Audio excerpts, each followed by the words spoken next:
In Korea, the convenience store isn't just for snacks. It's where you eat, pay, ship, and top up your transit card. Here's how to use one like a loophole. Grab a full lunchbox called a dosirak and heat it up in the store's microwave. Or try the famous triangle kimbap.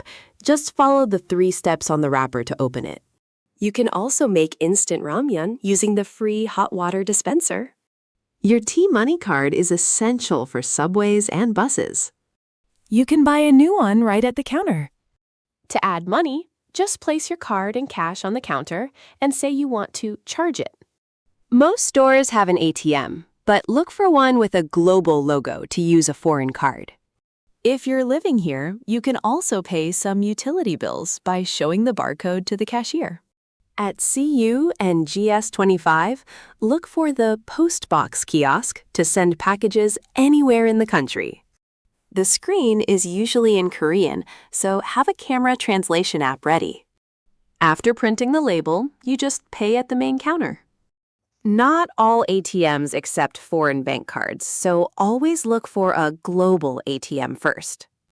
Also be aware that these ATMs often charge their own fee on top of what your home bank charges. For the full guide, current prices, and store-by-store tips, check the link in the description.